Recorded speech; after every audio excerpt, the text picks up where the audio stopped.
북한이 우크라이나와 전쟁 중인 러시아를 지원하기 위해 대규모 특수군 전력을 파견했다고 국가정보원이 밝혔습니다. 이런 가운데 북한은 우리 군이 쓰는 기종과 동일한 무인기 잔해를 평양에서 발견했다고 주장하며 사진을 공개하기도 했습니다.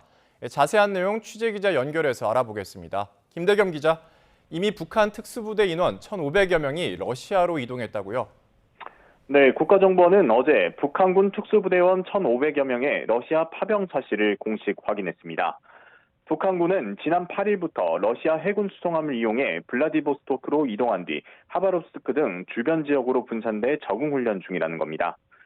앞서 북한군의 러시아 파병 가능성은 줄곧 거론돼 왔는데요.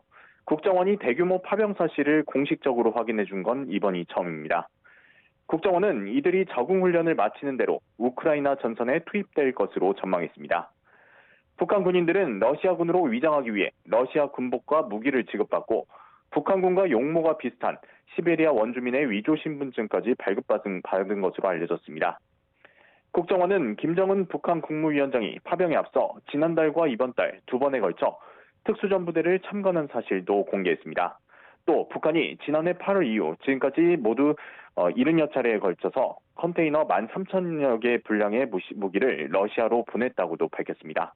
이어 조만간 2차 수송작전이 진행될 예정이라며 최종 파병 인원이 10,000명이 넘을 것으로 예상했습니다.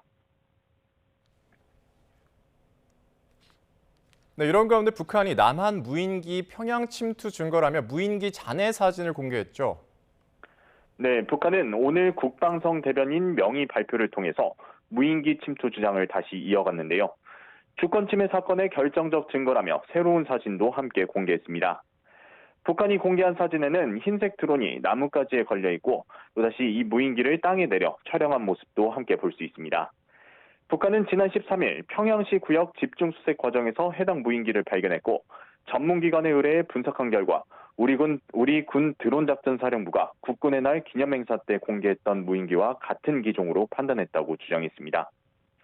이어 무인기 외형이나 비행 추정 시기 그리고 전단 살포통이 부착돼 있던 점 등으로 밀어볼 때 평양에 대한 전단 살포에 이용됐을 가능성이 높은 것으로 판단하면서도 그에 대한 결론은 아직 미정이라고 덧붙였습니다.